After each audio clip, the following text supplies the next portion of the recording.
Alors bonjour, on se retrouve pour donc une nouvelle audition dans le cadre de la commission d'enquête sur le Covid-19. Et aujourd'hui, on a le plaisir d'auditionner Monsieur Gabriel Colettis. Bonjour. Bonjour. Gabriel Colettis qui est donc économiste, professeur de sciences économiques à l'Université de Toulouse et qui est aussi fondateur d'une association qui s'appelle le Manifeste pour l'industrie. Peut-être que vous nous en direz deux mots Oui. pour échanger notamment autour des questions industrielles. Donc voilà, je vous laisse la parole. Bien, tout d'abord, merci de cette audition. Je suis ravi de présenter un certain nombre de points de vue dont je dois dire tout de suite que ce sont des points de vue d'un industrialiste. C'est-à-dire que dans mon esprit et dans l'esprit des membres de l'association que j'ai créée, Manifeste pour l'industrie, un pays ne peut pas prétendre être un pays développé ou rester un pays développé s'il ne dispose pas d'une base productive suffisamment puissante. Donc, les problèmes principaux auxquels est confrontée la France aujourd'hui, au-delà de la crise sanitaire, ce sont des problèmes qui résultent en très grande partie de la désindustrialisation que notre pays a subie depuis environ une trentaine d'années. Désindustrialisation dont on voit les effets aujourd'hui à travers la crise sanitaire, puisque cette crise sanitaire n'est évidemment pas directement une crise industrielle, mais fortement amplifiée par la crise industrielle. Et on l'a vu puisque très vite, on a observé un manque de matériel sanitaire. Je pense bien sûr aux masques, je pense au gel pour se laver les mains, je pense aux blouses, je pense aux respirateurs, je pense aux tests de dépistage. Donc tout un ensemble de produits qui sont bien des produits industriels et dont il a été révélé d'une part que nous n'avions pas de stock. Je pense en particulier au masque FFP2 qui était dramatiquement absent au moment du début de la pandémie.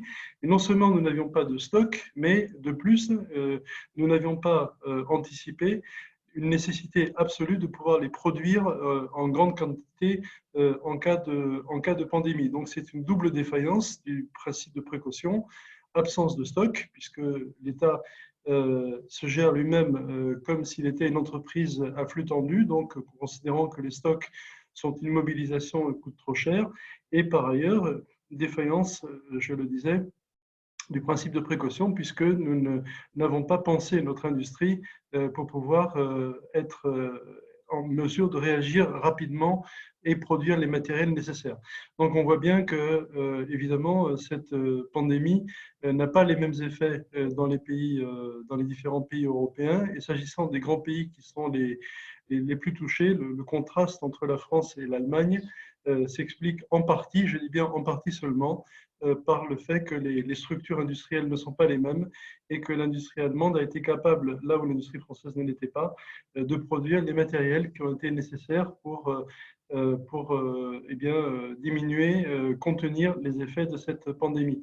Donc, je reviens à mon idée initiale qui est dramatiquement illustrée aujourd'hui, c'est qu'un pays qui ne dispose pas d'une base industrielle puissante, d'une agriculture puissante, donc d'une base productive puissante, est un pays qui ne peut pas rester développé et qui ne peut pas répondre aux besoins de ses habitants, en particulier en cas de crise. Voilà ce que je voudrais dire de manière introductive. D'accord, merci. Alors peut-être pour structurer notre discussion, commencer à parler de ce qui s'est passé, on va dire, avant la crise et qui peut peut-être expliquer pourquoi on est dans cette difficulté. Vous avez parlé d'une forme de désindustrialisation. Est-ce qu'on peut peut-être revenir un peu sur ce processus de désindustrialisation en France et peut-être en Europe aussi de manière plus générale? Euh, à quel moment on peut dater un peu le début de ce processus de désindustrialisation? Quelles sont ces grandes dates? Est-ce qu'on a des éléments? Est-ce que toutes les régions ou tous les secteurs sont touchés de la même manière? Est-ce que là-dessus, vous pouvez un petit peu nous éclairer? Oui, alors évidemment, votre question est très pertinente puisque la désindustrialisation est en fait un processus extrêmement différencié, comme vous l'avez suggéré. Les différents pays européens n'ont pas subi la désindustrialisation de la même façon. Certains pays avaient une base industrielle relativement réduite. Je pense à des pays comme la Grèce. Et cette base industrielle s'est complètement désorganisée dès les années 60 en réalité.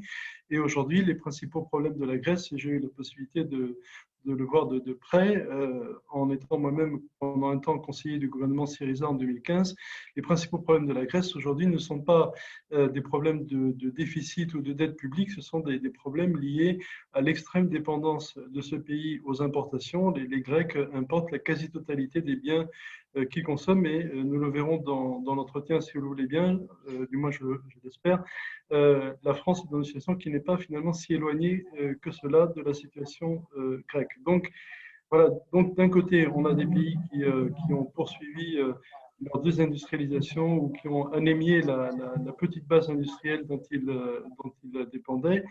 Et de l'autre, on a quand même un grand pays qui montre que cette voie-là n'était pas du tout inéluctable. C'est l'Allemagne, évidemment, hein, que chacun a à l'esprit, qui est un pays qui non seulement n'a pas subi d'érosion de son industrie, mais qui a vu son industrie se développer, se transformer progressivement pour répondre d'abord aux besoins de ses habitants et puis pour répondre évidemment à une logique qui est une logique d'exportation.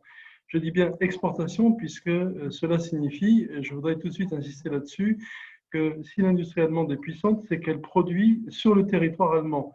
On peut tout simplement, logiquement, sans avoir fait de longues études en économie, comprendre que si un pays exporte, c'est que d'abord il produit. S'il ne produit pas sur place, dans sa propre économie, sur son propre territoire, évidemment, il ne veut pas exporter. Donc, si l'Allemagne est une puissance exportatrice, c'est qu'elle a su eh bien, maintenir et développer son industrie sur son propre territoire. Donc, on voit que les situations sont extrêmement contrastées. Et la France, malheureusement, a davantage pris le chemin qu'a pris la Grèce que n'a pris le chemin qu'a poursuivi l'Allemagne. C'est pour ça que je disais tout à l'heure que, d'une certaine manière, je reviendrai là-dessus tout à l'heure quand je parlerai des importations, la France est une sorte de Grèce qui s'ignore. Alors maintenant, la désindustrialisation, si elle touche de manière très différenciée les différents pays européens, qui au niveau mondial d'ailleurs, elle ne touche pas du tout de la même manière les grands pays, puisqu'on sait que la Chine s'est très fortement industrialisée. Le développement de la Chine tient quasi exclusivement au développement de son industrie. Les grands pays, et je pense bien sûr aux États-Unis, se sont affaiblis et la cause de l'affaiblissement des États-Unis, c'est précisément la désindustrialisation américaine, le fait que l'industrie américaine est très fortement délocalisée, ses activités de production, précisément en Chine, mais aussi de manière limitrophe pour certains secteurs comme l'automobile, vers le Mexique. Donc la situation est vraiment extrêmement contrastée sur le plan mondial. Alors, les causes de la désindustrialisation sont évidemment très nombreuses. Hein. J'ai essayé de les résumer dans un livre que j'ai publié en 2012 qui s'intitule L'urgence industrielle. Je vais essayer d'en cerner dans cet entretien qui est nécessairement limité quelques-unes. Je crois qu'une première cause de désindustrialisation est tout simplement ce leitmotiv qui revient en permanence dans la bouche, dans l'esprit de nos élites, qu'elles soient publiques ou privées, la compétitivité, la compétitivité, la compétitivité. Alors aujourd'hui, ce terme tend à être substitué par celui d'attractivité, mais je voudrais dire quelques mots sur cette compétitivité. Le rapport gallois a très clairement mis l'accent sur tout un ensemble d'éléments qui ont produit la désindustrialisation française. Et ce qui est étonnant, c'est que de ce rapport qui était très complet, on n'a retenu qu'une chose, c'est le coût du travail, que l'on a considéré comme étant excessif. Et à la suite de ce rapport, comme on le sait, le CICE a été mis en place, qui était une mesure parmi d'autres mesures, parmi une très longue série de mesures, en fait depuis 1983, visant à faire baisser le coût du travail, ou du moins la part des salaires dans la valeur ajoutée. Donc la compétitivité telle qu'on la comprend en France, c'est une compétitivité coût. Il faut donc réduire les coûts. Et on pense spontanément à la réduction du coût du travail. Donc le travail est représenté comme un coût, est représenté comme une charge. D'ailleurs, on ne parle plus de charge sociale, de cotisation sociale, mais de charge sociale. Donc le travail est loin d'être considéré comme étant un apport de compétences. Les compétences des salariés qui s'engagent dans leur entreprise pour produire des biens utiles est considéré comme étant un coût qu'il faut absolument réduire. Donc cette conception de la compétitivité, eh bien, met sous le boisseau d'autres manières de penser la compétitivité et de considérer, un peu de la manière allemande, si vous voulez, que la compétitivité, c'est d'abord une compétitivité par la qualité des produits qui sont proposés, par leur caractère innovant, par leur robustesse, par leur durabilité. Je reviendrai sur ces éléments un tout petit peu plus tard. Donc, une conception de la compétitivité extrêmement réduite, alors que des travaux du commissariat au plan auxquels j'ai pu participer dans le passé montraient qu'il fallait concevoir une compétitivité globale, n'ignorant pas évidemment la question des prix, mais n'étant pas focalisé sur les prix et considérant que les questions d'innovation, de qualité des produits, de valeur ajoutée, de durabilité des produits, de réduction également des consommations intermédiaires, notamment énergétiques, je reviendrai aussi là-dessus tout à l'heure, sont des choses qui sont importantes. Donc voilà, une conception de la compétitivité erronée. Erroné aussi parce que quand on parle de compétitivité, eh bien, on pense souvent aux exportations. Et donc, on se dit qu'il faut améliorer la compétitivité pour doper les exportations. Or, le véritable problème de la France, de l'industrie française, réside moins en réalité dans ces difficultés à l'exportation, même si celles-ci sont tout à fait évidentes, que dans la très grande dépendance que la France subit aujourd'hui dans les produits qu'elle importe. Et je voudrais ici m'en expliquer en quelques instants, quelques minutes. On sait que la France est depuis très longtemps dépendante pour tout ce qui est relatif à ses machines, à l'équipement de ces entreprises. Lorsque les entreprises françaises s'équipent, malheureusement, eh bien, elles ont en face d'elles des producteurs de machines ou de machines-outils qui sont, et ça c'est vrai depuis très longtemps, principalement allemands, japonais, italiens, parfois américains. Donc la machine-outil française, les biens d'équipement ont sombré pratiquement dans les années 80. Donc c'est un processus ancien que je ne vais pas pouvoir expliquer maintenant. Cette dépendance est donc très ancienne. À chaque fois qu'une entreprise investit, donc, eh bien, on voit une augmentation des importations liées aux équipements que ces entreprises achètent à l'étranger. Ce qui est plus récent, à l'autre bout de la chaîne en quelque sorte, mais qui est néanmoins très important, c'est la très grande dépendance aussi en matière de biens de consommation durable des ménages. Une note relativement récente de l'INSEE, qui date de 2019, montre que environ 80% des biens de consommation durable des ménages, par exemple l'électroménager lourd comme les lave-linges ou les lave-vaisselle, eh bien 80% sont aujourd'hui importés. Donc on voit que s'il y avait une reprise de la consommation des ménages, toutes choses égales par ailleurs, eh bien ceci déséquilibrerait considérablement notre balance commerciale. Comme on le sait, le dernier producteur de lave-linge, Whirlpool, a fermé son usine à Amiens il n'y a pas si longtemps que ça. Donc une dépendance au niveau de la consommation des ménages. Cette dépendance au niveau de la consommation des ménages, elle porte sur un produit qui a été pendant très longtemps un produit phare de l'industrie française, l'automobile. L'automobile française, eh bien, sur le territoire français, est en pleine décadence.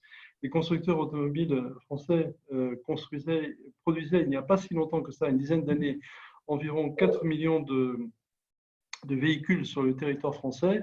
Ils n'en produisent aujourd'hui plus que 2 millions et même moins encore, puisqu'ils ont annoncé, il n'y a pas si longtemps que ça, de manière très discrète, il est vrai, que le segment B, c'est le segment central des producteurs français qui correspond aussi à la consommation des ménages français. C'est des automobiles comme la 208 ou la 3008 ou encore la Clio, dont les usines ont été très largement déjà délocalisées en Europe du Sud ou en Turquie ou en Europe de l'Est, et bien que les dernières usines en France allaient également fermer. Ce qui signifierait, encore une fois, une perte d'à peu près 200 000 véhicules produits en France chaque année, une quantité d'emplois extraordinairement importante, des régions qui seraient de nouveau touchées par la fermeture de ces entreprises. Donc on voit bien que ce secteur qui autrefois était un secteur très excédentaire de la balance commerciale, qui était générateur d'emplois, eh bien ce secteur est devenu aujourd'hui un des principaux secteurs déficitaires. Et ça, on ne le doit pas du tout aux producteurs étrangers qui auraient pris une place plus importante encore qu'elle ne l'est sur le marché automobile. On le doit aux producteurs français qui, en réalité, ne sont français que de nom, puisque une grande partie de leur production est aujourd'hui délocalisée. Je rappellerai que l'État français est actionnaire à hauteur de 15% de Renault et qu'on peut s'étonner que l'État français ait laissé faire ce processus. De la même manière que, comme on le sait, PSA souhaite se marier avec Fiat Chrysler. Il doit pour cela obtenir un certain nombre d'autorisations et on pourrait très bien imaginer que l'État refuse l'autorisation qu'il doit donner à ce mariage dans l'hypothèse où le mouvement de délocalisation serait poursuivi. Donc on voit bien que l'État dispose de moyens pour faire pression sur les constructeurs français, mais ce que j'observe, c'est que pour l'heure et depuis très longtemps, l'État n'utilise pas ces moyens. Je voudrais terminer peut-être ce point qui est très important sur la dépendance de la France aux importations, qu'on a donc vu pour le matériel sanitaire, par une autre forme de dépendance qui est beaucoup moins visible. C'est la dépendance qui est liée aux achats de ce que l'on appelle en économie les consommations intermédiaires. C'est-à-dire que lorsque les producteurs produisent, eh bien, ils doivent acheter des biens de consommation intermédiaires. C'est par exemple pour les producteurs de médicaments les principes actifs, pour les producteurs de tests de dépistage, ce sont les réactifs, pour les producteurs de masques, ce sont les élastiques, etc., etc. En d'autres termes, l'industrie, pour produire, achète des machines, mais achète aussi des consommations que l'on qualifie de consommations intermédiaires. Et ces consommations intermédiaires sont aujourd'hui, de manière très importante, eh bien, produites par des pays étrangers. Lorsque nous voulons produire des médicaments en France, eh bien, on s'aperçoit que le paracétamol n'est plus produit en France. Lorsque l'on veut produire tel ou tel bien industriel, eh bien, ces biens aujourd'hui sont très largement importés. Donc, si on prend le cas de la Chine, eh bien, nous sommes dépendants de la Chine de deux manières. Nous sommes dépendants de la Chine de manière très visible parce qu'un certain nombre de produits qui sont designés, comme on dit en France, conçus en France, ne sont plus produits en France, mais ils sont délocalisés en Chine. Mais on voit aussi que quand une production française existe, eh bien, cette production française est très largement tributaire de chaînes de valeur mondiales, d'approvisionnement qui sont trop dépendants de pays étrangers. Et ça, c'est une dépendance qui est beaucoup moins visible que les précédentes que j'ai évoquées, mais qui est tout aussi grave puisque notre appareil de production lui-même est dépendant des importations. Donc, je crois que cette extraversion des groupes français, cette très grande dépendance qu'ils ont constituée eux-mêmes par rapport à des chaînes de valeur qui sont aujourd'hui très largement mondialisées, est une des causes évidentes pour moi de la désindustrialisation. Je voudrais ajouter une dernière cause, peut-être, s'il en était nécessaire, hein, mais qui fait système avec les autres, c'est que les groupes français sont des groupes qui sont extrêmement financiarisés. Alors, ceci mériterait de longs développements, mais je résumerai de la manière suivante en disant que pendant très longtemps, les entreprises et les groupes français eh bien, avaient des projets d'investissement et lorsqu'ils réfléchissaient à ces projets d'investissement, ils se posaient une question toute naturelle qui était comment allons-nous les financer? Donc, ils pouvaient les financer en réinjectant une partie de leurs bénéfices ou en faisant appel aux banques ou encore en essayant d'obtenir des subventions de la part de l'État. Donc on était dans une logique finalement relativement simple qui était que les groupes ou les entreprises connaissaient leurs projets d'investissement et à partir de là recherchaient les moyens de leur financement. Aujourd'hui, la financiarisation des stratégies inverse complètement la logique. La logique n'est plus je connais mon projet d'investissement et je vais rechercher des moyens de le financer. La logique est d'aujourd'hui, je connais ma norme de rentabilité, je sais ce que les actionnaires attendent, je sais ce que les marchés financiers attendent, et je vais donc sélectionner les projets d'investissement qui atteignent ou qui n'atteignent pas la norme de rentabilité. Donc on voit bien qu'aujourd'hui, c'est la finance qui commande l'industrie et non plus la finance qui est au service de l'industrie, comme ceci a pu être le cas dans le passé. Donc on voit bien que l'ensemble de ces causes fait système. Et évidemment, tout ceci sur un fond qui est essentiel, c'est, je le rappelais tout à l'heure au début de l'analyse des causes de la désindustrialisation, c'est que le travail est considéré comme étant un coût et n'est pas considéré comme étant la source de valeur, n'est jamais considéré comme étant la base du fonctionnement des entreprises. Quand on dit que les entreprises innovent, si elles innovent, c'est bien évidemment parce qu'elles s'appuient sur les compétences de leurs salariés. Ces compétences aujourd'hui sont très largement ignorées, ce qui explique en grande partie le retard d'innovation des entreprises françaises. D'accord, merci pour la présentation. J'imagine bien que c'est pas un exercice facile de résumer parce que ce processus nécessite des développements longs. Donc, vous avez cité un certain nombre de sources, mais merci pour l'effort de résumer ça. Ça m'amène juste une question qui, à la fois, est sur l'avant, mais qui préfigure peut-être aussi ce qu'il faudrait faire dans l'après, j'ai envie de dire. On a bien compris le processus et les causes que vous pointez. Vous disiez la finance commande l'industrie. La question nécessairement que je me pose à ce moment-là, c'est est-ce que la finance commande la politique aussi? Et pour le dire autrement, dans ce processus-là, est-ce qu'il y avait des leviers politiques pour essayer de l'empêcher? Est-ce qu'il y a des choses qui auraient pu être faites? Est-ce que ce processus, je pose cette question de manière un peu provocante volontairement, est-ce que ce processus est une fatalité due à une mondialisation face à laquelle on ne peut rien faire? Ou est-ce que le pouvoir politique conserve des leviers d'action qu'il aurait pu activer pour empêcher ces situations de dépendance? Et si oui, de votre point de vue, lesquels? Oui, alors je crois que le politique a évidemment une responsabilité très grande car l'ensemble des processus que j'ai décrits n'ont pas été freinés par les choix politiques qui ont été faits, ils ont été au contraire accompagnés par les choix politiques qui ont été faits.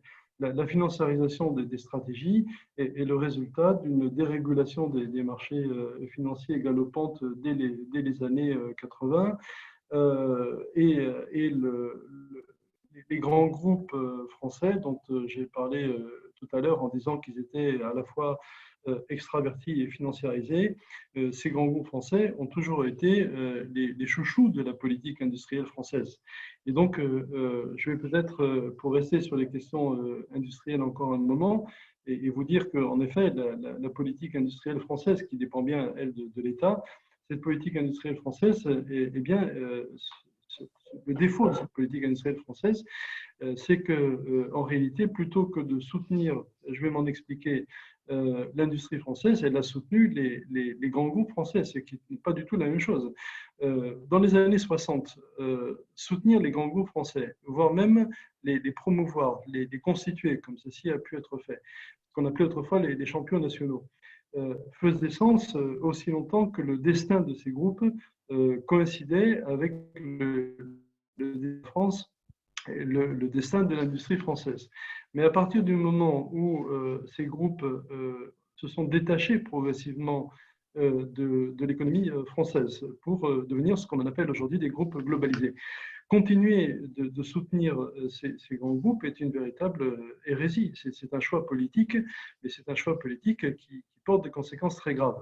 Alors, si je veux analyser en quelques minutes, c'est un exercice bien sûr un peu difficile, la politique industrielle française, elle comporte en réalité de très nombreux défauts.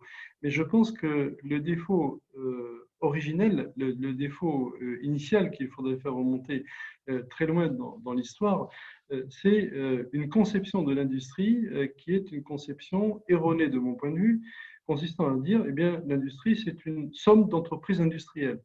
Donc, si je soutiens les grandes entreprises industrielles individuellement, je soutiens l'industrie française. Donc, je vais le dire plus simplement, si je veux soutenir l'industrie automobile, eh bien, il me suffit de soutenir Renault et de soutenir Peugeot. Si je veux soutenir l'industrie sidérurgique, il me suffit de soutenir Usinor et Sassilor. Si je veux soutenir, etc., l'industrie chimique, je vais soutenir Rhône-Poulenc. Voilà. Alors, cette conception de l'industrie comme étant une somme d'entreprises industrielles, surtout de grande taille, est une conception qui est totalement erronée, puisque en réalité, c'est une grande différence avec la politique industrielle. L'industrie fonctionne comme un ensemble de relations, c'est-à-dire comme un système.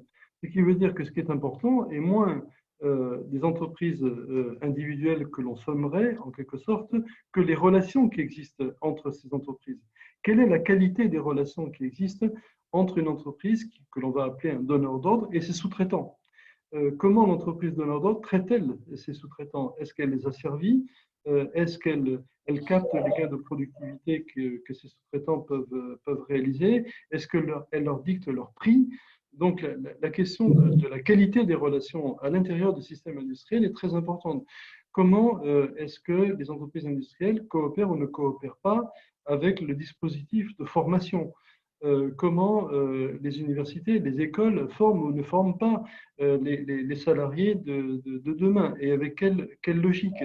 comment est-ce que l'appareil de recherche est orienté ou n'est pas orienté par les demandes ou les exigences de l'industrie. Donc en fait, quand on veut analyser l'industrie, eh bien, il faut l'analyser véritablement comme étant un système, comprendre comment les interdépendances se nouent, comment se nouent les rapports de pouvoir entre les grandes entreprises et les PME, leurs fournisseurs, comment se nouent des rapports de pouvoir qui peuvent également toucher les laboratoires de recherche dont on peut réduire les moyens pour les obliger en quelque sorte à travailler avec les entreprises industrielles. Je n'ai rien contre les coopérations entre les laboratoires industriels et les laboratoires de recherche, pardon, les entreprises industrielles, mais il faut que ce soit des coopérations équilibrées, évidemment, et longues dans le temps, et non pas des coopérations courtes dictées par les exigences immédiates des entreprises industrielles. Donc finalement, l'INSEE avait très bien compris ça à l'époque, puisque l'INSEE parlait de système productif. Et un système productif, c'est bien les relations qui existent à l'intérieur de ce système entre les acteurs. Alors ça, je crois que c'est un élément qui me paraît extrêmement important. Maintenant, je crois qu'en France, il y a bien d'autres défauts de la politique industrielle, mais pour rester encore un petit moment sur celui-ci, je voudrais dire qu'une véritable politique industrielle en France, ce serait une politique qui s'appuierait bien davantage sur les filières, par exemple, ou sur les pôles de compétitivité, dont on fait grand cas, mais en réalité, quelle est l'implication de l'État dans les filières? Quelle est l'implication de l'État dans les pôles de compétitivité? C'est une implication sur le plan budgétaire qui est totalement marginale. Aujourd'hui, si les filières existent encore, si des pôles de compétitivité existent, c'est parce qu'ils sont pris en charge essentiellement par les régions et non pas par l'État. Alors, je voudrais peut-être terminer dans ces grands choix qui ont été faits et qui ont été des choix assez malheureux. J'ai parlé de celui sur la compétitivité tout à l'heure, compétitivité excessivement concentrée sur les questions de coûts. Je voudrais ajouter une sorte de fascination, en quelque sorte, des grands commis de l'État et des grands ingénieurs pour les hautes technologies. Ceci est tout à fait frappant. On a pu considérer que ce qui était important, c'était les technologies de pointe. Alors aujourd'hui, le discours a un peu changé. On va plutôt parler de technologies disruptives. On va mettre l'accent sur l'innovation, sur la Startup Nation. Bon, tous ces éléments, les hautes technologies sont très importants, mais qu'est-ce que représentent les hautes technologies dans l'industrie allemande, par exemple? Eh bien, dans l'industrie allemande, 15% à peu près. Le gros de l'industrie allemande, c'est de la moyenne technologie. Il ne faut pas se tromper de cible là. Ce qui est important pour des secteurs comme l'automobile, comme la mécanique, ce ne sont pas des secteurs de très haute technologie, ce sont des secteurs à forte valeur ajoutée, à forte compétence de leurs salariés. Ce sont ces industries-là que les gouvernements ont en quelque sorte négligées, considérant que ce qui était important en matière de choix, c'était de privilégier les hautes technologies, de privilégier la conception, et non pas la fabrication qui a été externalisée et délocalisée. On en a d'ailleurs une illustration caricaturale avec Alcatel. Alcatel qui était un groupe précisément dans les hautes technologies. Ce groupe qui fabriquait des matériels téléphoniques de qualité, eh bien, pratiquement n'existe plus aujourd'hui. Il n'est plus que l'ombre de lui-même. Il a été absorbé à plusieurs reprises. Et quelle est la raison fondamentale de la défaillance d'Alcatel? On la connaît. Elle a été théorisée par son ancien patron, M. Serge Tchuruk, une France sans usine. C'est-à-dire qu'une entreprise comme Alcatel, c'était non pas 130 000 salariés, mais 2 000 salariés, des ingénieurs, des cadres, peut-être quelques techniciens supérieurs. Et puis pour tout le reste, eh bien, c'était des sureffectifs dont on n'en avait pas besoin. La production pouvait être délocalisée, pouvait être externalisée et délocalisée.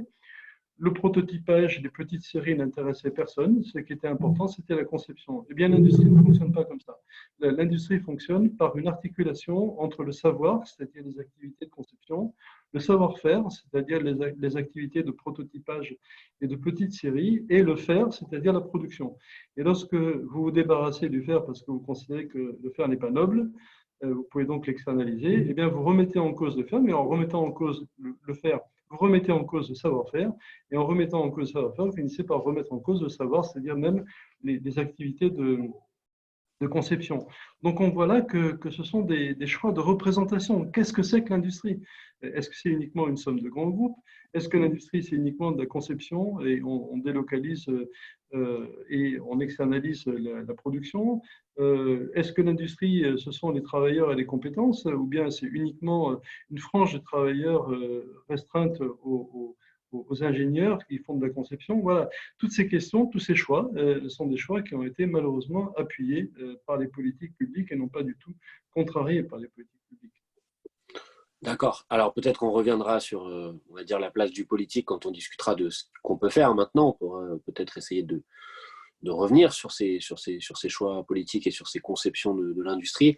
Peut-être juste d'abord avoir un petit échange sur le moment actuel. Vous avez dit, depuis le début, on assiste quand même et on a le sentiment d'être davantage dans une gestion de pénurie en fait que dans une gestion de crise avec des difficultés d'approvisionnement sur des masques, sur des médicaments, sur du matériel médical. Bon, on a eu l'impression qu'il y a eu beaucoup de temps pour s'en préoccuper, mais même pour avoir vu la conférence de presse du Premier ministre et du ministre de la Santé dimanche dernier, où on nous a présenté par exemple sur la question emblématique des masques, des chiffres de production, on a l'impression que les choses avancent vraiment pas vite et qu'on vient plutôt dans le moment actuel essayer de compenser des déficits de production nationale par des importations plutôt qu'en mettant, j'ai envie de dire, en branle l'ensemble de la machine productive française pour faire en sorte qu'elle puisse compenser ces difficultés. Alors, quel est votre regard là-dessus? Quel est votre regard, par exemple, on a parlé de quelques exemples d'industrie, cette usine de production de masques dans les Côtes d'Armor qui a été fermée il y a quelques années. On parle de l'usine Luxfer qui produit des respirateurs. On parle de Famar, qui est un groupe pharmaceutique qui produit des médicaments. Est-ce que, de votre point de vue, vous êtes favorable à ce qu'on prenne des mesures d'urgence actuellement, avec peut-être davantage d'intervention de l'État, ou en tout cas, qu'est-ce que, de votre point de vue, un gouvernement aujourd'hui en place devrait mettre en œuvre de manière urgente pour essayer de, au moins, on va dire, parer le moment actuel? On parlera de l'après un peu plus tard.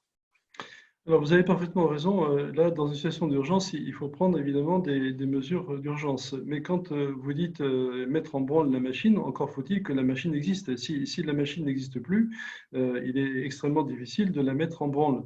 En d'autres termes, si vous prenez le cas des masques, dans la meilleure des hypothèses, nous arriverons en mobilisant tout ce qui peut être mobilisé. Je vais m'en expliquer dans quelques instants, à produire peut-être le quart des masques dont on aura besoin. Les trois quarts des masques continueront d'être importés. Les commandes qui ont été faites à la Chine sont des commandes extraordinairement importantes. Et si elles sont importantes, c'est précisément parce qu'on sait très bien qu'aujourd'hui, l'état de défaillance du tissu industriel est tel qu'il est impossible d'espérer que plus de 25% des masques correspondant aux besoins soient aujourd'hui produits en France. Et ce, dans des conditions dont je voudrais quand même rappeler qu'elles sont héroïques, hein, puisque, en effet, certaines petites entreprises de textile, je ne voudrais pas citer de nom ici, qui ne produisaient pas de masques, eh bien, se sont mises à produire des masques justement pour répondre à des besoins pressants. Elles ont elles-mêmes essayé d'organiser à proximité des circuits industriels en faisant appel à des couturières qui, de chez elles, eh bien, se sont mis en charge de produire des masques. Donc, il y a en effet une solidarité en quelque sorte de petites, de moyennes entreprises, de salariés, de non-salariés, pour essayer de gérer cette situation qui est une sorte de gestion de pénurie dans l'urgence absolue. Quelque chose comme ça dans un pays développé ne devrait pas pouvoir se produire. On devrait avoir des capacités d'anticipation, des capacités d'organisation. Et là, on s'aperçoit que notre État extrêmement libéral, eh bien, à penser que quand il aurait besoin de quelque chose, il suffirait de l'acheter. Donc la logique finalement de l'État coïncide avec celle des entreprises. Si j'ai besoin de quelque chose, je n'ai pas besoin de le produire, je l'achète. Je m'adresse à des fournisseurs. Eh bien là, on s'aperçoit que le marché ne résout pas toutes les équations, hein, pour le dire un peu comme un économiste, et que dans des situations comme celle-ci, eh bien, non seulement le marché ne résout aucune équation, mais il les aggrave encore, puisque la pénurie de masques eh bien, produit évidemment des effets d'aubaine pour un certain nombre de producteurs, pour un certain nombre d'intermédiaires sur lesquels je ne voudrais pas m'étendre parce qu'on est proche, là, en quelque sorte, de circuits mafieux, voire même, on va dire, de comportements de piraterie de la part de certains États qui font du kidnapping de livraison de masques comme ceci est connu. Donc, qu'est-ce que l'État doit faire dans l'urgence? Eh bien, je crois que c'est ce qu'il essaye de faire actuellement. Mais il ne va pas au bout de sa logique. Il ne va pas au bout de sa logique puisque il se refuse à réquisitionner ce qui devrait l'être. Il se refuse à envisager des solutions d'urgence pour stabiliser le capital d'entreprise qui est aujourd'hui extrêmement fragilisé. Hein. Je pense évidemment à Luxfer qui est en grande difficulté et dont l'avenir n'est pas certain, alors que c'est une entreprise dont on a absolument besoin. Luxfer qui produit des bouteilles de très grande qualité, qui est un des derniers producteurs européens à produire des bouteilles de ce type-là, hein, qui contiennent de l'oxygène, mais qui produit des bouteilles non seulement d'ailleurs pour le secteur médical, mais pour d'autres secteurs comme l'automobile. Hein. Donc, c'est une entreprise qu'on pourrait parfaitement considérer comme étant stratégique, comme d'autres d'ailleurs. Alors, comment est-il possible qu'une entreprise que l'on considère comme étant stratégique ne soit pas davantage soutenue par l'État? C'est vraiment une question que l'on peut se poser. Donc, là, je dirais que dans une situation d'urgence, tous les moyens sont bons. Il faut réquisitionner, nationaliser le cas échéant, et puis mettre en place des circuits avec une certaine urgence. Mais je crois qu'il faudra aussi, bien sûr, avoir une réflexion sur l'État. Est-il normal, dans le jour d'après, hein, est-il normal que l'État se soit mis lui-même dans une telle situation? Est-il normal, je le disais au début de notre entretien, est-il normal qu'il y ait une double défaillance du principe de précaution, zéro stock et aucune prévoyance en matière de capacité de production sur des produits qui sont des produits stratégiques? La réponse pour moi est non. Donc, au-delà de l'urgence, je pense qu'en effet, votre commission est extraordinairement importante pour tirer les leçons de la crise, ce qui passe évidemment par une réflexion sur ce qu'on entend par industrie stratégique. Qu'est-ce que c'est qu'une industrie stratégique? Quelles sont les industries que l'on va qualifier, sur quels critères comme étant des industries stratégiques? Quels moyens pour assurer notre souveraineté, comme l'a dit le président de la République, sur ces industries? Voilà des questions qui ne pourront pas être éludées. Ce sont des questions qui sont extrêmement importantes. L'État ne peut pas être pris au piège de logique comptable et de logique de très court terme. L'État est probablement le seul acteur qui est capable d'avoir une vision de long terme. Eh bien, dans le cas dont nous parlons, il a évidemment failli. Ok, alors je vais venir justement sur ces questions de l'après. J'ai juste une dernière question, un peu en rebondissant avec ce que vous venez de dire. Je comprends bien sûr que vous avez raison de dire que pour activer la machine productive, il faut qu'elle soit existante. Ça me paraît évident. Ce que je voulais pointer dans mon interrogation, je ne sais pas si c'est un diagnostic que vous partagez, mais le sentiment qu'on a depuis le début de la crise, c'est que l'initiative, en réalité, elle vient plutôt des acteurs eux-mêmes. Vous avez dit des petites entreprises qui décident de se reconvertir, de reconvertir leur chaîne de production, de fabriquer des masques. On a vu cet exemple, alors malheureusement, manifestement, vu les informations, les dernières informations, il n'est pas très concluant, mais de ce consortium d'industriels qui s'est organisé pour fabriquer des respirateurs. On sent qu'il y a des initiatives qui sont prises et elles sont positives, mais j'ai le sentiment, et peut-être que c'est une erreur, que l'État ne met pas en place, si vous voulez, les cadres, les moyens, les formes d'initiative pour essayer de favoriser, en fait, de multiplier ce type d'initiative. C'est-à-dire qu'on aurait pu s'attendre, par exemple, que dès qu'on s'est rendu compte qu'il y avait un problème des masques, on voit une réunion avec l'ensemble des acteurs de la filière, du textile, par exemple, pour discuter, se fixer des objectifs, planifier les efforts de production. Alors peut-être que ces réunions existent et qu'on ne les voit pas, mais on a le sentiment que l'État reste quand même un peu spectateur, qu'il encourage, il faut le dire, qu'il félicite les initiatives privées qui sont prises, mais qui ne jouent pas forcément un rôle moteur. Alors, est-ce que c'est un diagnostic que vous partagez? Notre État est un État d'inspiration libérale. Hein. Ce n'est pas, je ne parle pas de l'État colbertiste, je ne parle pas non plus de l'État gaullien ou gaulliste, je parle de l'État depuis une trentaine d'années. C'est un État qui est porté par une inspiration libérale. Donc, il ne cherche pas à intervenir, il ne cherche pas à organiser, il ne cherche pas à créer les cadres dont vous parlez. Lorsque ces cadres sont créés, eh bien, ce qu'on appelle les comités de filière, ces comités sont principalement organisés autour de grands groupes, c'est-à-dire autour de donneurs d'ordre, puisque l'État considère lui-même qui ne détient pas l'expertise.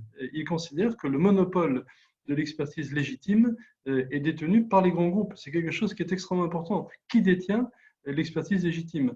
Si l'État lui-même considère qu'il n'a pas à la détenir, et si d'ailleurs lui-même se désorganise en ce sens, puisque autrefois l'État, avec le commissariat au plan, avec l'Observatoire des stratégies industrielles du ministère de l'Industrie, disposait d'un certain nombre de lieux de réflexion sur l'industrie. Ces lieux ont été, les uns après les autres, supprimés. Aujourd'hui, il existe bien France Stratégie, mais par rapport aux besoins qui sont le nôtre aujourd'hui de définition d'une stratégie industrielle, eh bien, ces moyens sont notoirement insuffisants. Les moyens d'anticipation sont également insuffisants et on l'a vu avec la question des masques. Donc, en effet, on a affaire à un État qui est très libéral, très peu organisateur, qui ne conçoit pas l'industrie comme un système de relations, je le disais tout à l'heure, mais comme étant une somme d'entreprises individuelles. Donc, on va soutenir telle entreprise ou telle entreprise. Celle-ci, on ne la soutiendra pas parce que c'est un canard boiteux. Bon, voilà. Donc, des interventions. Et puis, à côté de cela, eh bien évidemment, des interventions très d'environnement, comme on dit. Hein. Donc, il faut faire baisser le coût du travail. Donc, on met en place les outils pour cela, le crédit, le CICE. Il faut pousser les entreprises à faire de la recherche. Donc, on met en place le crédit d'impôt recherche, sans se soucier d'ailleurs de savoir si les brevets donnent lieu à des productions. Donc, on reste sur de la recherche-développement, sur de la conception. Donc, on met en place des dispositifs pour alléger ce qu'on appelle la pression fiscale sur les entreprises. Donc, j'ai lu avec intérêt qu'il fallait là aussi diminuer encore cette pression fiscale et diminuer ce qu'on appelle les impôts de production. Donc, c'est un État qui allège, simplifie en quelque sorte, mais qui n'organise pas. Ce n'est pas un État planificateur, ce n'est même pas un État qui programme, ce n'est pas un État qui anticipe. Et tous ces défauts, eh bien, aujourd'hui, on les voit de manière caricaturale. Alors moi, je considère que c'est très bien que la société française s'organise, s'auto-organise. Je trouve que c'est très bien que les entreprises prennent des initiatives, que des PME prennent des initiatives, mais est-ce que tout ceci dédouane l'État de son utilité sociale, de son utilité politique? Est-ce que ceci signifie que l'État n'a donc rien à faire d'autre que alléger la pression fiscale sur les entreprises, faire en sorte que le coût du travail soit le plus faible possible, tout en laissant la mondialisation et la financiarisation se poursuivre? Je crois que l'État n'est pas dans son rôle qui est le garant de l'intérêt général,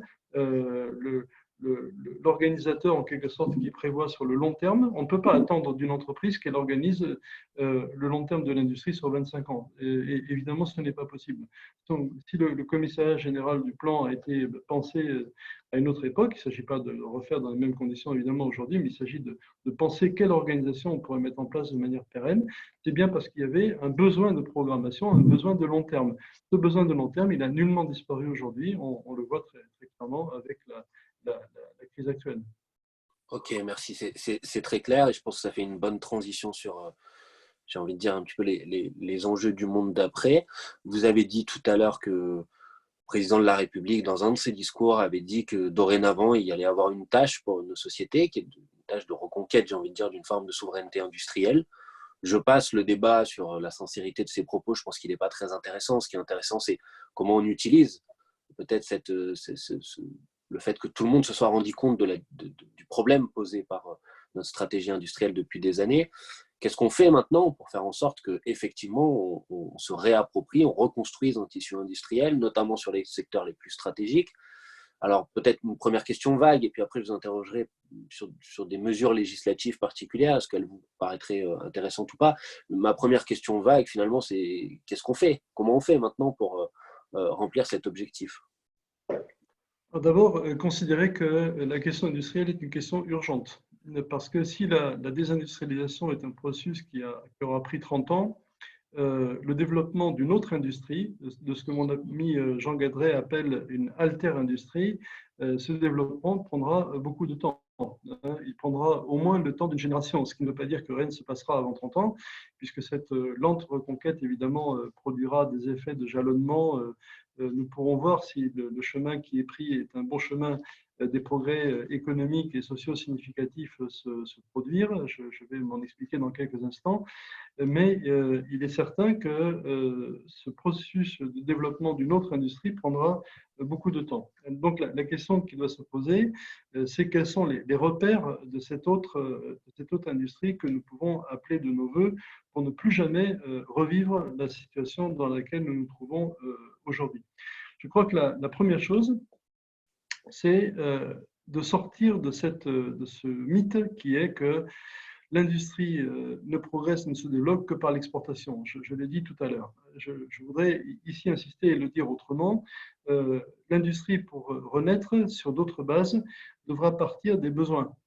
Et je dis bien des besoins et pas de la consommation. Je ne suis pas en train de parler de consommation futile, de produits non durables. Je ne suis pas en train de parler d'objets interconnectés ou encore de la 5G. Je suis en train de parler de besoins essentiels qui aujourd'hui sont mal satisfaits ou pas satisfaits du tout. Alors, je pense à quel genre de besoins? Contrairement à ce que l'on dit souvent, eh bien, les Français ne sont pas repus. La question qui se pose n'est pas de savoir qu'est-ce que je pourrais donc maintenant m'acheter. En réalité, les besoins des Français sont très largement mal satisfaits. Je ne reviendrai pas sur les questions de besoins de santé, parce que les besoins de santé sont absolument énormes. Il ne s'agit pas uniquement du matériel médical, il s'agit aussi, on l'a vu, du matériel dans les hôpitaux, des lits. Les besoins de santé sont absolument énormes. Le secteur de la santé est un secteur qui a été délaissé. La dépense publique dans le domaine médical a considérablement baissé, on le sait. Donc, l'industrie française devra répondre aux besoins de santé en produisant les biens et les services qui sont nécessaires pour que cette activité qui touche tous les Français eh bien, soit assumée par des produits, des services de qualité. Le logement est également un secteur extrêmement important. Les Français ont pour la majorité d'entre eux un toit sur la tête, mais ils vivent pour une grande partie d'entre eux dans des passoires énergétiques. Et la précarité énergétique touche non pas quelques milliers de Français, mais des millions de Français qui dépensent énormément d'argent pour payer leurs factures énergétiques, chauffage, électricité, tout en étant dans des logements où il fait froid, des logements qui sont humides et dont certaines pièces parfois sont mal éclairées parce que les factures d'électricité sont trop importantes. Donc, la rénovation des logements, et pas uniquement des logements sociaux, des bâtiments publics. Je parle d'un plan global de rénovation des logements parce que le parc de logements français est un parc qui ne correspond pas à l'urgence climatique. Évidemment, je fais le lien avec l'énergie. Les besoins en matière d'énergie sont extrêmement importants. Et ces besoins, eh bien, comment faut-il les décliner aujourd'hui? Il faut les décliner d'abord par une réduction de la consommation d'énergie. Plutôt que de se poser d'abord la question des énergies renouvelables ou encore d'abord la question du nucléaire, il faut d'abord diminuer la consommation d'énergie partout et en particulier dans le domaine du logement, mais je viens d'en parler. Donc diminuer la consommation d'énergie, développer les énergies renouvelables. C'est un chantier qui était un chantier extrêmement important. Je parlerai de la transition écologique dans quelques instants. Et puis, répondre à l'interrogation concernant le nucléaire. Je ne suis ni favorable ni défavorable au nucléaire. Je constate que le nucléaire produit 75% de l'électricité française. Donc, il y a des questions à se poser sur le parc nucléaire. Et je me demande comment il est possible qu'un gouvernement comme le nôtre ait abandonné le projet Astrid, qui est un projet qui avait en charge la question centrale du retraitement des déchets nucléaires. Aussi longtemps que cette question du retraitement des déchets nucléaires n'est pas posée de manière centrale, eh bien c'est toute la filière nucléaire qui est interrogée. Et de ce point de vue-là, je peux comprendre les écologistes qui considèrent qu'il faut sortir du nucléaire. En effet, on ne peut pas laisser aux générations futures cette question des déchets comme étant non résolue, et c'est un véritable crime contre la nation que d'avoir abandonné ce programme Astrid et de considérer que la question des déchets peut être résolue par leur enfouissement. Donc, Je résume, la santé, le logement, l'énergie, l'alimentation.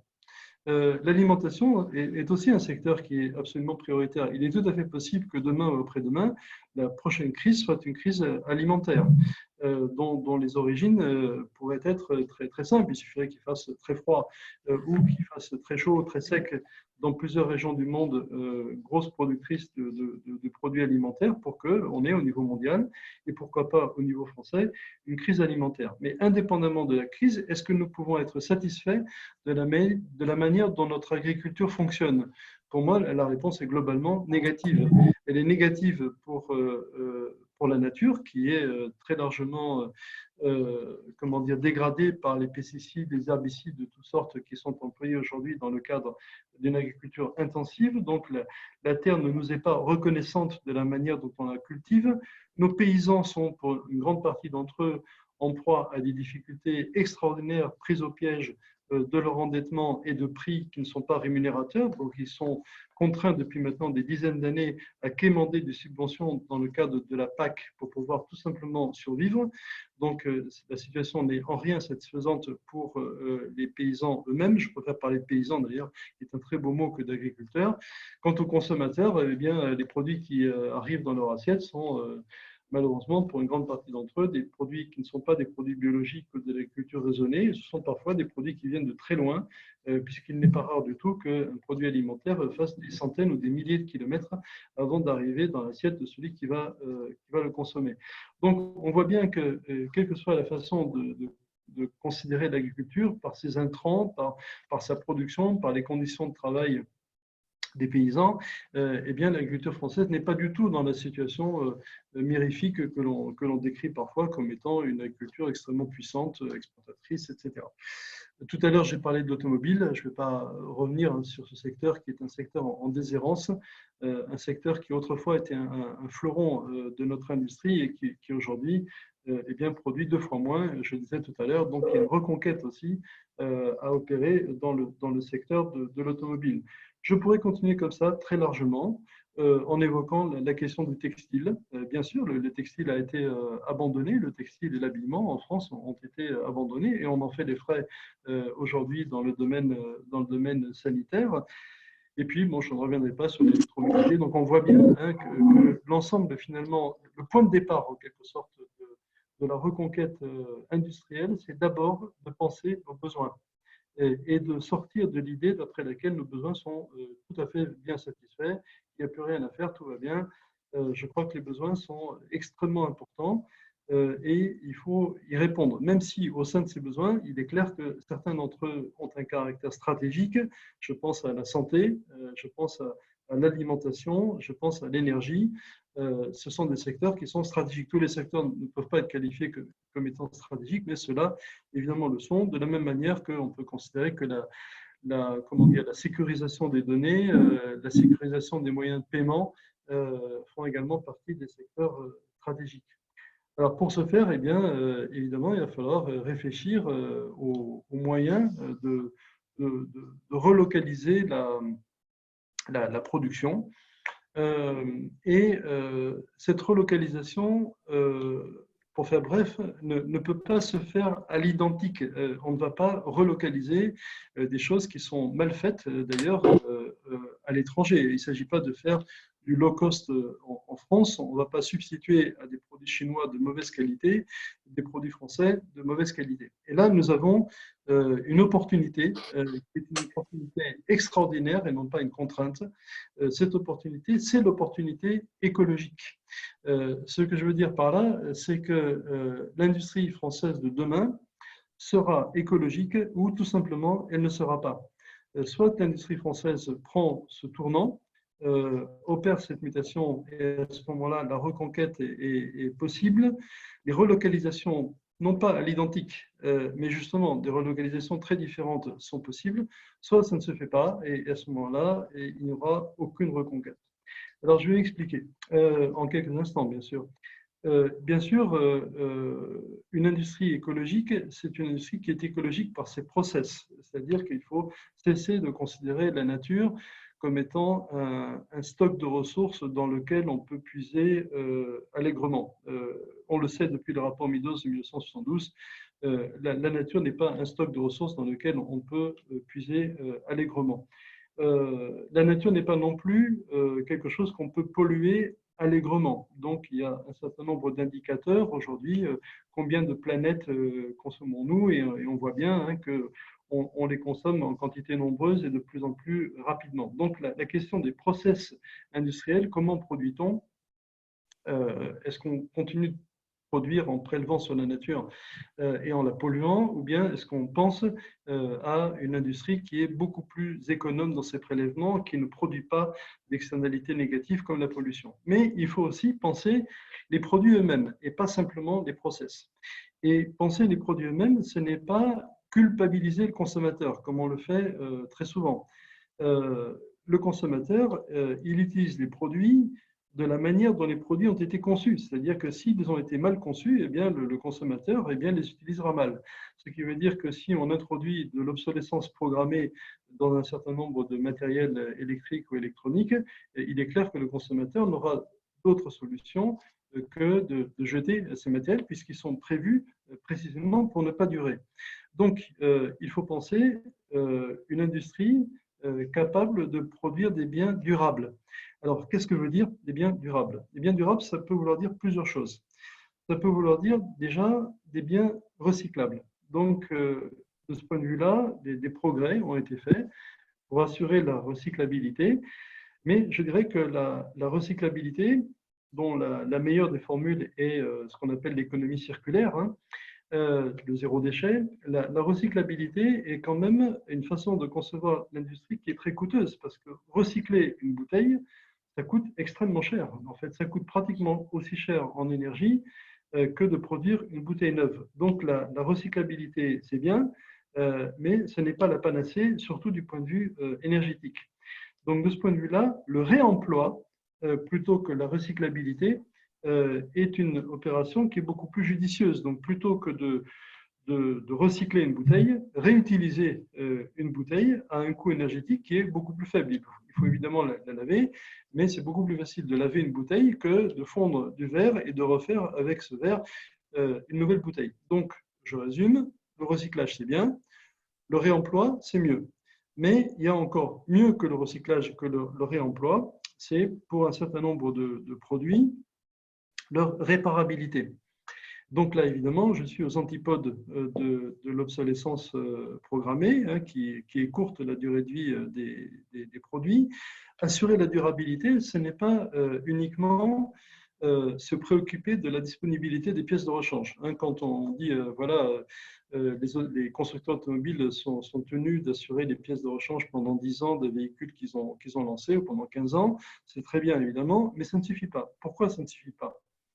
Ça ne suffit pas parce que le consommateur rationnel, si on lui explique que pour réparer sa machine à laver qui est cassée, il va falloir qu'il dépense 300 € pour changer de programmateur, s'il a payé sa machine à laver 350 ou 400 € et qu'il a depuis 3 ans, ne le fera évidemment pas. Il va évidemment s'en débarrasser, il va la mettre à la décharge et on ne pourra à ce moment-là qu'espérer que cette machine soit à peu près correctement recyclée, ce qui n'est pas toujours le cas. Donc, qu'est-ce que ça signifie? Ça signifie que la réparabilité doit être pensée au moment de la conception de la machine à laver, si je prends cet exemple, de telle façon à ce que, par exemple, aucun des composants de la machine, mais la machine pourrait être une automobile, hein, ne représente plus que 10 ou 15% de la valeur totale de la machine. Parce que si un composant représente plus que 10 ou 15% de la valeur totale de la machine, eh bien évidemment, si ce composant vient à lâcher, eh bien, le consommateur rationnel changera la machine plutôt que de changer le composant. Donc, on pourrait très bien introduire pour tous les biens d'équipement, pour les automobiles, pour les téléphones portables, pour beaucoup de choses, hein, eh bien, une contrainte qui serait imposée aux producteurs, qui est la contrainte de réparabilité avec un calcul économique avéré, c'est-à-dire qu'aucune réparation ne doit coûter plus que 15% de la valeur totale de la machine. Si on dépasse 15%, eh bien, le consommateur rationnel change. Alors que là, il s'agit au contraire de faire en sorte que le consommateur, l'utilisateur, eh bien, utilise les équipements qu'il a acquis de manière la plus durable possible. Cette durabilité, elle peut aussi nous conduire à penser autrement la propriété de nos biens. Est-ce que nous avons, si nous habitons dans un immeuble, absolument tous besoin d'avoir une machine à laver le linge? Il est possible que cette question puisse être posée autrement qu'en termes de propriété. On pourrait très bien, à ce moment-là, penser l'urbanisme, penser les obligations qui sont faites aux promoteurs, de prévoir les logements collectifs en intégrant dans les logements collectifs un espace prévu pour des équipements comme donc en effet un lave-linge. On pourrait aussi penser ce genre de choses pour tout un ensemble d'équipements dont l'utilisation est très modérée. Hein. Si on prend un lave-linge, on utilise un lave-linge 4 ou 5 fois par semaine pour une famille, c'est-à-dire pendant 7 ou 8 heures, la semaine faisant 7 fois 24 heures, on voit que le taux d'utilisation du lave-linge est très faible. Donc un lave-linge partagé dans le même immeuble, je ne parle pas de lavomatique, je parle de lavage partagé dans le même immeuble, me paraît être une bonne solution. Donc aller vers ce qu'on appelle parfois une économie du partage ne me paraît pas quelque chose d'absurde. Donc on voit bien voyez-vous que cette transition écologique est en fait une chance extraordinaire pour les industriels de produire autrement dans leur process et de produire des biens qui seront des biens plus durables parce que recyclables, réemployables, durables, partageables. Voilà. Et là, eh bien, de fait, il y a un certain nombre de modèles économiques qui commencent, dont je ne vais pas parler maintenant, à se mettre en place. Et les modèles économiques de demain, pour cette autre industrie, ce sont bien des modèles qui font de la transition écologique, non pas une contrainte, une obligation qu'il faudrait décaler, parce que certains industriels aujourd'hui, à la faveur de la pandémie, nous disent « Ah bah oui, mais maintenant, il va falloir remettre à plus tard la transition écologique ». Et ça, c'est une très grave erreur. La transition écologique est la seule façon pour l'industrie française de se développer demain. Ok, merci, c'est clair. Et puis vous avez répondu comme ça à une question que je voulais vous poser sur justement le rapport entre industrie et écologie. Je pense que votre réponse est très claire sur le sujet. J'ai bien compris que dans les solutions que vous préconisez, on est plutôt sur changer en fait le paramètre qui est utilisé. On n'est pas uniquement sur le coût du travail, mais sur la qualité de ce qui est produit. Et je le comprends et je trouve ça très intéressant. Néanmoins, la pression internationale, elle demeure. Euh, les, euh, les compétitions internationales sur les rémunérations, les droits des travailleurs, les conditions de vie, les conditions écologiques de production, elles demeurent aussi dans la compétition internationale. Donc mon interrogation, c'est est-ce qu'il faut aller vers des mesures aussi qui peuvent être peut-être temporaires, mais en tout cas immédiates, qui sont vers des formes de mesures de protection. On parle par exemple au niveau européen des mécanismes d'ajustement carbone aux frontières, on parle de formes de protectionnisme solidaire. Est-ce que ce n'est pas aussi des méthodes législatives assez immédiates qui sont nécessaires pour faire en sorte de pouvoir reconstruire le tissu productif? Je suis d'accord avec vous, mais je voudrais au préalable dire que l'industrie allemande s'en sort très bien. Hein. Elle s'en sort très bien parce qu'elle a fait les bons choix. Elle a fait les bons choix, en particulier au niveau du travail, en considérant que la formation professionnelle était quelque chose d'absolument central, en prenant des dispositions fort anciennes, au moins dans les grands groupes de codétermination, c'est-à-dire que les salariés sont représentés dans les organes de gouvernance des entreprises. Donc la question de la démocratie salariale est une question qui est beaucoup mieux traitée en Allemagne que dans beaucoup de pays et en France également, malheureusement. Voilà, donc ces normes dont je vais vous parler maintenant, elles doivent évidemment être pensées, elles sont absolument indispensables, mais encore une fois, dans la situation actuelle, avant d'envisager de nouvelles mesures, j'observe que des pays s'en sortent bien mieux que d'autres et je viens d'expliquer pourquoi brièvement l'Allemagne s'en sortait mieux. Alors la question des normes que vous posez est une question qui est absolument centrale. Je crois que le terme de protectionnisme est un terme qui est galvaudé, qui est considéré par les libéraux comme étant un facteur de crise économique, voire même de guerre, de repli des États-nations sur eux-mêmes, d'isolationnisme, de déclin économique. Bon, je crois que toutes ces images sont absolument caricaturales. Un grand penseur, en France était Colbert, un autre grand penseur en Allemagne était Frédéric List, et Frédéric List, dans son livre remarquable qui s'appelle Le système national d'économie politique, explique très bien que des formes de protectionnisme temporaire, comme vous l'avez dit, sont absolument nécessaires. L'absence de toute protection, eh bien, c'est tout simplement la concurrence sauvage. C'est le renard fou dans le poulailler libre. Donc, le renard fou dans le poulailler libre, il mange toutes les poules. Donc, évidemment, on a besoin de régulation, on a besoin de protection, et je ne vois pas pourquoi ces termes devraient être considérés en eux-mêmes comme étant des termes négatifs. Alors, les normes dont nous avons besoin, je crois que ce terme est important, eh bien, ce sont des normes justement qui visent à éviter la concurrence de tous contre tous. La concurrence de tous contre tous entraîne l'humanité dans une spirale de déclin, ne permet pas du tout aux pays, comme on a pu le dire, émergents de se développer. Tout au plus, ces pays-là connaissent-ils une croissance forte. Mais je pense qu'il ne faut pas confondre croissance et développement. Est-ce que tous les pays qui sont en forte croissance sont des pays qui se développent? C'est une toute autre question. Je serais enclin à considérer que la réponse est négative. La croissance de ces pays profite à un certain nombre de personnes dans ces pays, évidemment, mais est-ce qu'ils génèrent des processus de développement, de mise en place de systèmes de retraite, de protection sociale? La question est quand même globalement négative. Il ne suffit pas de voir le niveau de consommation pour constater qu'il y a développement. Je crois qu'il ne faut vraiment pas confondre, comme on le fait souvent, croissance et développement. Donc, moi, je suis clairement dans une perspective qui est celle du développement et pas celle de la croissance. Je pense que le problème auquel nous sommes confrontés, ce n'est pas qu'il nous manque 3, 4, 5 ou 8 points de PIB. Ils vont évidemment nous manquer.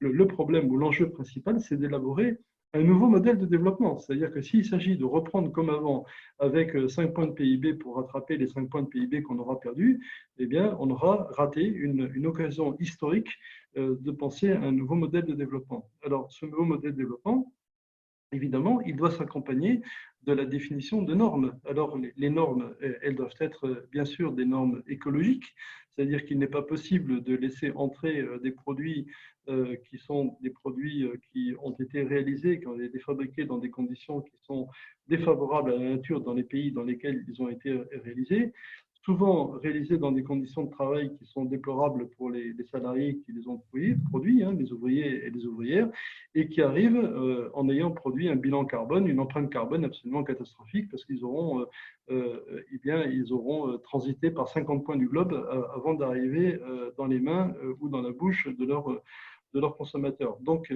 évidemment, la question d'un ajustement carbone, du taxe carbone à l'importation me semble tout à fait bienvenue. Donc, évidemment, des normes environnementales comme celles-ci doivent absolument être pensées, de même tenant que doivent être pensées des normes sociales. Des normes sociales sont évidemment extraordinairement importantes. S'il n'y a pas de normes sociales, qu'est-ce que ça signifie? Ça signifie que le travailleur français devra accepter des conditions de travail dégradées pour résister à la concurrence du travailleur taïwanais ou chinois. Il n'en est pas question. On ne va pas détricoter notre protection sociale.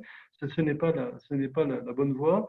Je pense que la bonne voie consiste au contraire à assurer la protection sociale, assurer la santé et ne plus considérer l'ensemble de ces dépenses comme étant des coûts, mais comme étant des investissements, si on considère en effet que l'être humain est au centre de l'activité économique. Donc, normes environnementales, normes sociales, normes financières également. Normes financières, c'est très important, les normes financières. Et là, je ne parle pas uniquement des ratios prudentiels un peu compliqués qui doivent concerner l'activité des banques. Ce que je veux dire aujourd'hui, c'est que la mondialisation que nous vivons est un processus qui est extrêmement inégalitaire.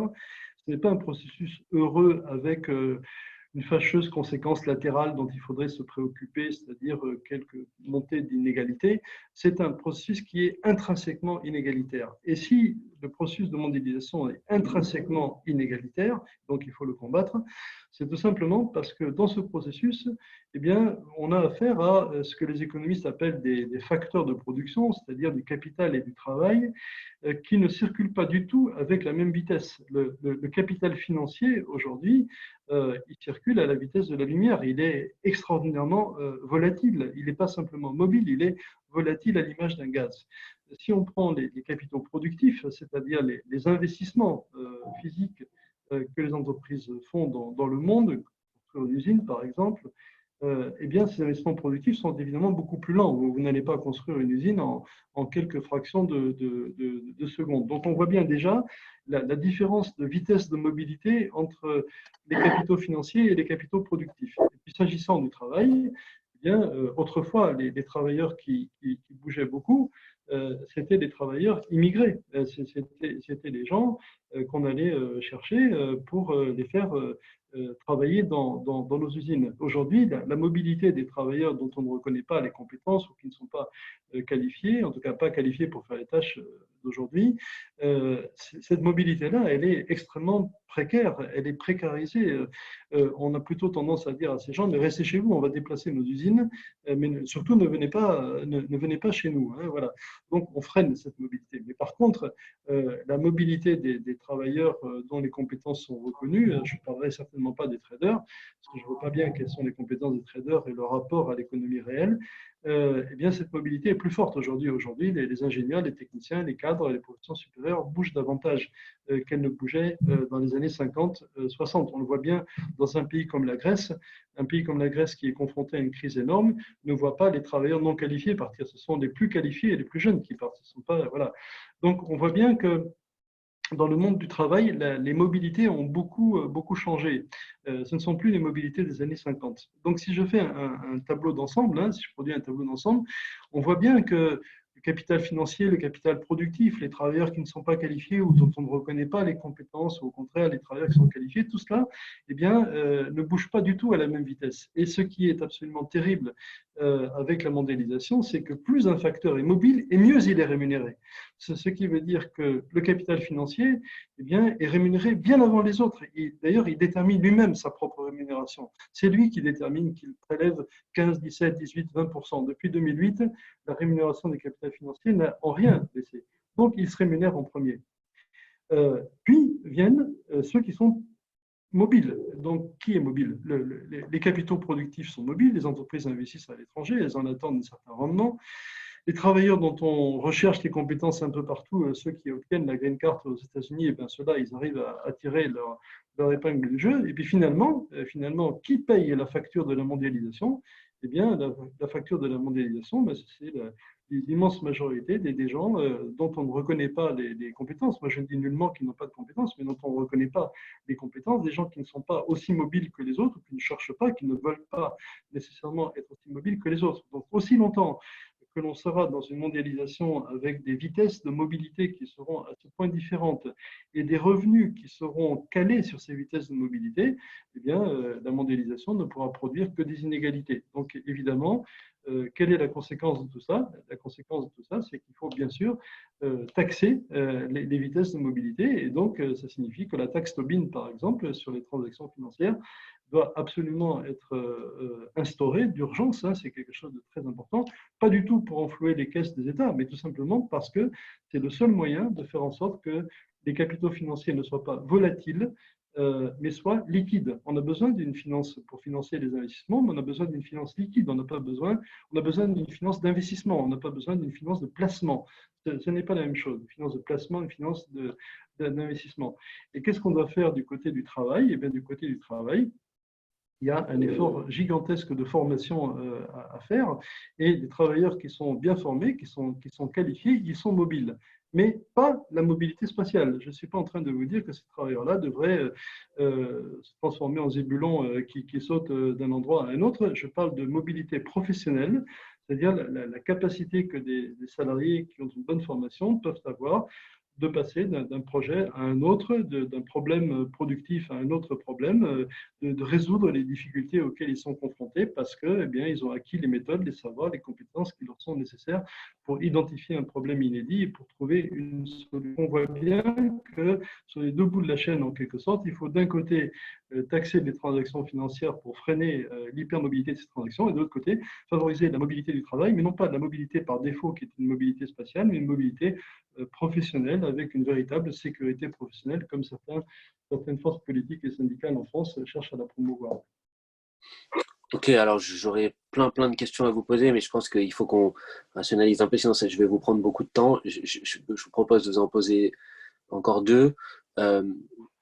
Alors, j'en ai une, puisqu'on parle des mots tabous. vous avez parlé de protectionnisme, qui a une image très négative, même si peut-être que c'est un peu en train de bouger. Il y a un autre mot tabou qui est planification, plan. Vous avez dit tout à l'heure, l'État est très peu stratège. Vous avez dit aussi que vous avez été conseiller au commissariat général du plan dans les années 95, sauf erreur de ma part. À partir du moment où on se fixe des objectifs, bien sûr que l'État est très libéral, c'est vrai, mais en même temps, à partir du moment où on dit dorénavant, il va falloir travailler avec des objectifs de souveraineté, il y a des secteurs stratégiques, qui sont les mots qu'a utilisé le président de la République. Si je le prends à son propre discours, si on fait des objectifs, ensuite, il faut une stratégie pour mettre en œuvre ces objectifs. Et donc, il faut une programmation, une planification de l'activité pour remplir ces objectifs. Alors, ma question, elle est un peu double. Quelle structure de planification faut-il mettre en place? Si vous partagez cette idée qu'il faut mettre en place une forme de planification, autour de quelle structure? Et puis peut-être comment on améliore ce qui était des faiblesses un peu pointées de la planification, comme on a pu l'entendre, c'est-à-dire une vision peut-être un peu trop pétatiste de la chose. Et ma question, c'est quelle place aussi, puisque vous avez dit qu'il faut une industrie qui parte des besoins, donc qui dit besoin, dit définir ses besoins. Donc bien sûr, l'État a un rôle là-dedans, mais quelle place aussi peut-être pour les citoyens, les usagers, les travailleurs dans ces processus de planification? Alors, en effet, on a besoin d'un lieu en France qui est un lieu permanent. La société française est confrontée à des problèmes récurrents, voilà, le chômage, la crise sanitaire aujourd'hui.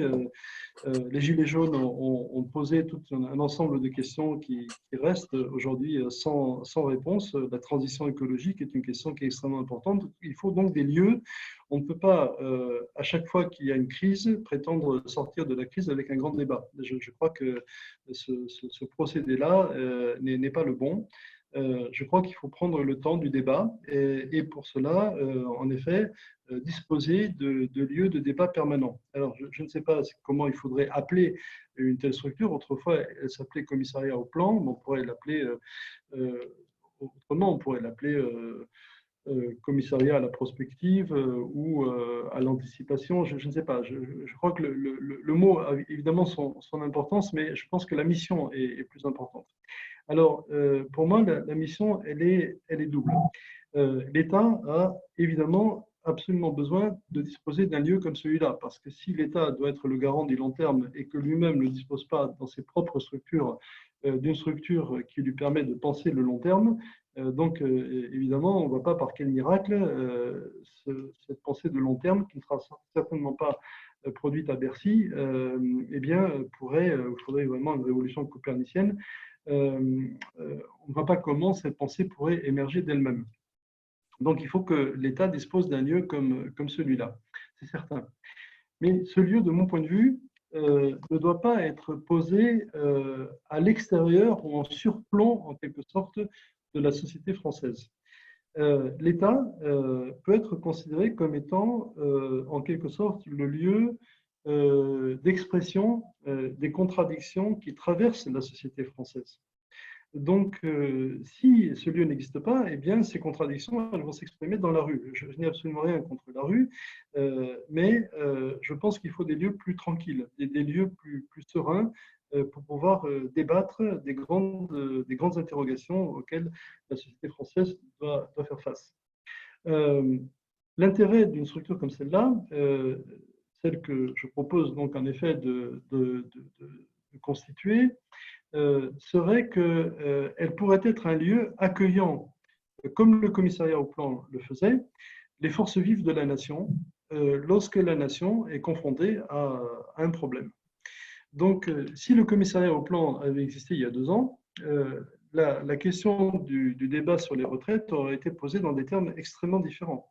On aurait à ce moment-là constitué une commission du plan avec peut-être 50 ou 60 personnes représentant les forces vives de la nation.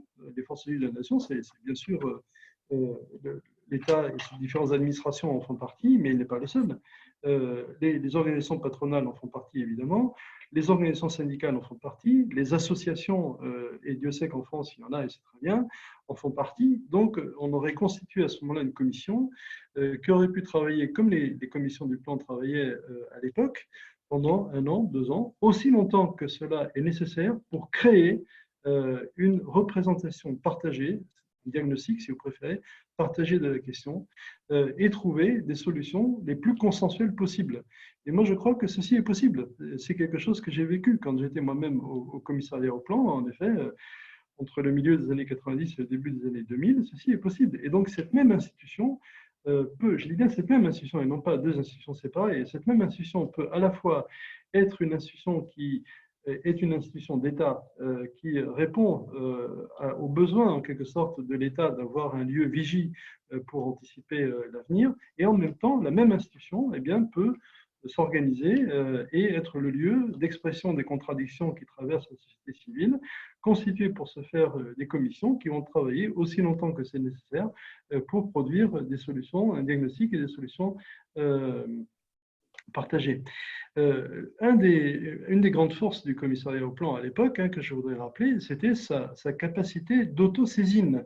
C'est-à-dire qu'alors qu'il dépendait directement du Premier ministre, eh bien, le commissaire au plan pouvait, s'il estimait que c'était nécessaire, auto-saisir le plan, c'est-à-dire sans demander nécessairement l'aval du Premier ministre, autour de questions qu'il considérait comme étant importantes. Moi-même, j'ai vécu en tant que conseiller scientifique au commissariat au plan pour le service de développement technologique et industriel, j'ai vécu des situations où le commissaire au plan décidait de l'autosaisine du plan parce que le Premier ministre considérait lui-même que la question que le plan voulait traiter n'était pas une bonne question. Eh bien, le commissaire au plan considérait que lui, c'était une bonne question et donc il réunissait donc, les forces vives de la nation. Voyez, donc je pense qu'une structure comme celle-là, il faudra trouver un nom adéquat parce qu'en effet, planification, ça fait penser à économie soviétique, planification impérative. Il ne s'agit pas du tout de ça. Il s'agit d'anticipation, il s'agit de prévision, il s'agit de construction de consensus.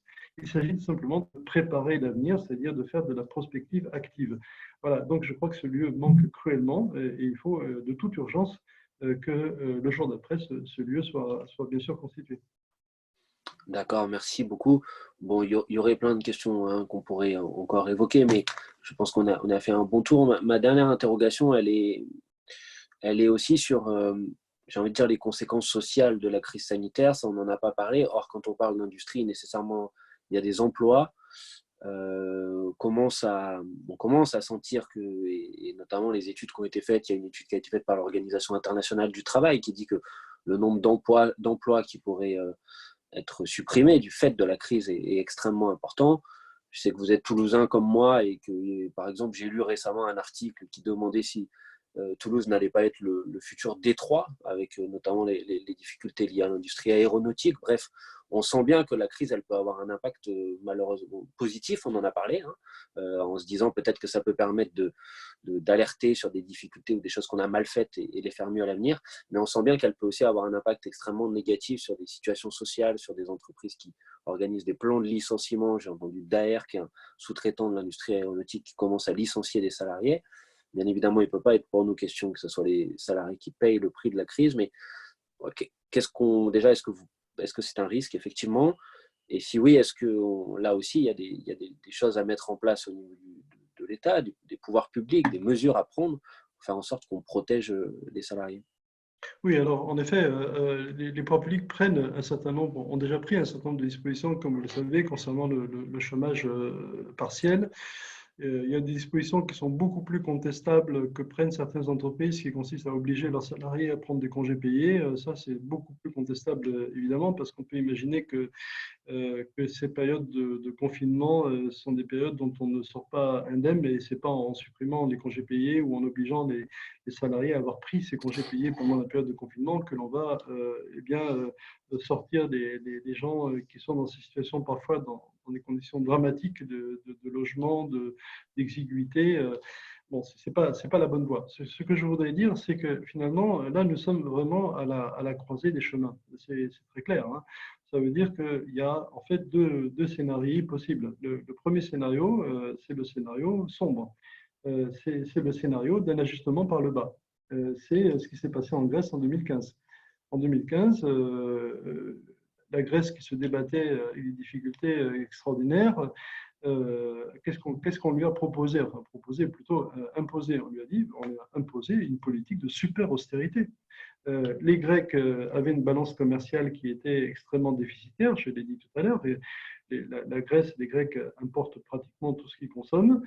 Donc, comme leur balance commerciale était déficitaire, une solution pour réduire les importations, c'est évidemment de consommer moins. Si on consomme moins, si on investit moins, les importations diminuent. Et si les importations diminuent, on rééquilibre la balance commerciale. Donc, c'est un peu le fameux dicton et le malade mourut guérit. On cherche à guérir le malade, mais on lui administre une pharmacopée qui l'achève. Donc ça, c'est tout à fait possible. C'est-à-dire qu'il se peut très bien que demain, on nous annonce qu'il va falloir travailler davantage, donc il va falloir faire passer provisoirement, bien sûr, hein, mais on ne sait jamais combien de temps un provisoire dure, la semaine de travail de 35 à 40 heures. On pourrait nous expliquer que, vu l'effort d'investissement qui devra être réalisé, il va falloir augmenter la pression fiscale. On peut nous dire que la transition écologique, elle coûte trop cher et que ce n'est pas le moment, il faut la reporter. On peut nous dire qu'il faut développer le télétravail et la 5G partout, etc., etc. C'est-à-dire qu'on peut, en effet, et on voit bien déjà un certain nombre de forces sociales et politiques qui s'organisent dans ce sens, finalement, mettre en œuvre une stratégie, non pas de sortie de crise, mais d'enfoncement dans la crise. Parce que, évidemment, toutes ces pseudo-solutions ne vont résoudre aucun des problèmes posés, au contraire, et ne vont faire que les aggraver. Donc, en effet, il se peut très bien que des emplois en quantité très importante disparaissent. Il se peut que la dépression, hein, je dis bien dépression et non pas récession économique, se traduise par de très nombreux licenciements, par des fermetures d'entreprises. Et les moments de crise sont toujours des moments de grande concentration du capital, c'est-à-dire que ceux qui s'en sortent, parfois d'ailleurs avec un très fort soutien de la part de l'État, ce sont plutôt les gros, too big to fail, c'est-à-dire trop gros pour être mis en faillite. Donc on va soutenir, quitte d'ailleurs à étatiser et non pas nationaliser les entreprises pendant un temps jusqu'à ce qu'elles soient remises à flot. On a connu ça dans le début des années 80. Donc ce scénario-là, c'est le scénario qui va être privilégié par les forces sociales rétrogrades.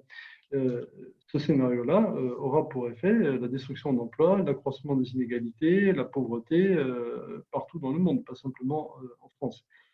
Quand je dis que nous sommes dans un point charnière, un moment charnière, un moment de bascule, c'est parce que, évidemment, un autre scénario est possible, c'est le scénario du développement. Et je dis bien scénario du développement et pas scénario de la croissance. Je ne dis pas 4 points de croissance en plus. Ce n'est pas ça qu'il faut rechercher, même s'il vaudrait mieux les avoir que de ne pas les avoir. Mais l'enjeu est d'élaborer un nouveau modèle de développement, c'est-à-dire d'élaborer une autre industrie et non pas la même industrie en pire. L'enjeu est de penser une industrie, je l'ai dit tout à l'heure, qui sera écologique, parce que soit elle sera écologique, soit elle ne sera pas. L'enjeu est de repenser la mondialisation. J'ai expliqué tout à l'heure que la mondialisation était productrice d'inégalités. Et là, je pense qu'il faut retrouver l'esprit de la charte de la Havane, que je n'ai pas le temps de décrypter maintenant. En 1948, en allant sur Wikipédia, on verra la charte de la Havane, qui est une charte extraordinaire, qui a été signée par une immense majorité de pays, que les États-Unis ont fini par ne pas ratifier alors qu'ils avaient envisagé de le faire. C'était une charte qui organisait les échanges internationaux de manière mutuellement profitable dans un esprit de co-développement. Donc, on est dans cette situation-là aujourd'hui. Ce basculement peut se faire dans le bon sens comme il peut se faire dans le mauvais sens. Et qu'est-ce qui sera discriminant? Ce sera le rapport de force entre les forces sociales rétrogrades, qui évidemment sont à la manœuvre, et les forces sociales plus progressistes qui peuvent dessiner aujourd'hui et qui en ont les moyens intellectuels et politiques, et également les moyens sociaux, un avenir tout à fait différent qui serait celui d'un nouveau modèle de développement dont on a impérativement besoin aujourd'hui. Alors, je ne résiste pas à une toute dernière question. Euh, Cet affrontement, il se traduit aussi dans des affrontements, là si je prends ma casquette de député européen, dans des affrontements ou en tout cas dans des confrontations entre pays européens sur le financement de la crise. Je vous pose cette question notamment aujourd'hui parce que ce jeudi a lieu en ce moment un Conseil européen notamment consacré à la question de la relance. Et j'ai envie de vous dire, est-ce qu'un des facteurs discriminants, bien sûr, c'est un rapport de force sociale, mais est-ce que c'est aussi le fait de savoir si finalement la réponse à la crise, c'est toujours plus de dettes et donc des sociétés qui ensuite sont dans la course au remboursement de la dette. Je vous pose cette question parce que vous connaissez bien la Grèce aussi, ou est-ce qu'il n'est pas le moment aussi de rompre avec un certain nombre de dogmes et d'absorber une partie du coût monétaire de la crise par de la création monétaire? Oui. Alors, s'agissant des dogmes, vous avez parfaitement raison, hein. La dette a une histoire. Et dans l'histoire de cette dette, que les Grecs connaissent bien, il y a un personnage qui est un personnage important, qui est le personnage de Solon. Ce personnage de Solon a très bien expliqué qu'on ne pouvait pas, on ne devait pas mettre quelqu'un en servage parce que cette personne aurait eu une dette.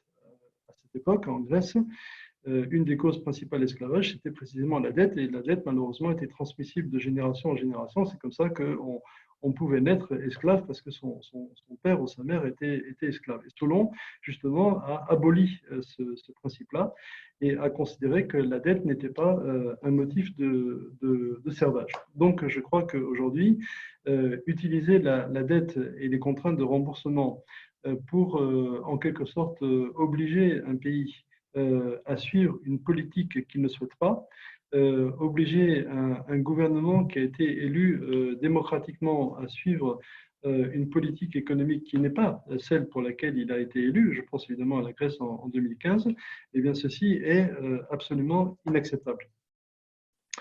Alors, cette question de la dette, finalement, c'est une question qui est une question en effet de représentation. Est-ce que la dette est un prétexte pour le servage ou est-ce qu'au contraire, elle ne doit pas être considérée comme cela?